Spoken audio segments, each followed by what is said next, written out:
So one of the questions we get most often from beginners is how to play this chord. It just seems to give people a lot of trouble. So I just want to take a quick look at it and talk about it in a way that you can generalize to help you learn any chord that's giving you a hard time in the left hand, right? So there's two things. One thing is learning what the chord is and getting used to playing it in the most relaxed manner possible. And the other thing is getting to it from every other chord you might need to get to it from. So let's just take the chord out of context and look at it, right? What we have is, we have open 2 strings here. We have that finger there. We have the pinky on the 4th string, 3rd fret, ring finger on the 5th string, 4th fret, and then we're not barring. We're just playing this note here. So if this is giving you trouble, the first thing I would look at is, are you bending your wrist a lot like this?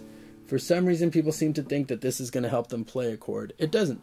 Your wrist can be almost completely straight, and you can't play this chord. So if you're having a lot of trouble, the first thing I would do is put your fingers where they go, but don't press. Don't even try to make a sound, right?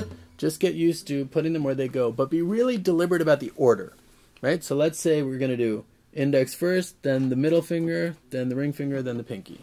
So if that's what you decide is your order, and it really doesn't matter that much most of the time, you would just sort of practice doing this, and every time you're not trying to do just hit the chord running. You're just putting the fingers where they go one by one and getting used to doing this.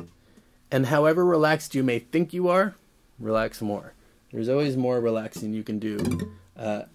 In your palm, in your shoulder, and your neck, all of this needs to relax as much as possible, and you just get used to putting your fingers where they go and not worrying about making a sound. Once this becomes pretty easy and you get there every time, then you start to maybe let the weight of your arm pull down, and don't even worry about how clear it is. Just get used to putting the fingers down in the right order and falling into the chord. So once that feels pretty good, and there's no time constraint, you're simply doing, okay, these fingers in this order, then it's time to go from another chord you might need to get to the F from. So what I generally teach in my first lesson of Soleá are 2 ways of getting to F. E, E7, F, and A minor, G, F. So if you're trying to practice getting to the F from here, I would say do what we just did in this context. So we played the E, played the E7, and then think of the order in which you learned your chord. You went index, middle, ring, pinky. And literally practice it that deliberately. So you're going to D, E7, then dun, dun, dun, dun, drop, use the weight of your arm, and then continue. And then in the other case, you would have A minor, G, and same thing. To get to F, you do F.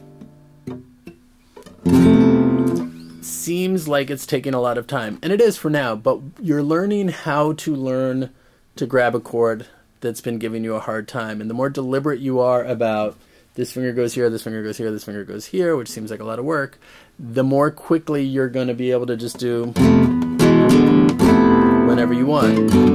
If it's not happening by itself, take your time, learn it the right way, and you'll see that it gets much easier.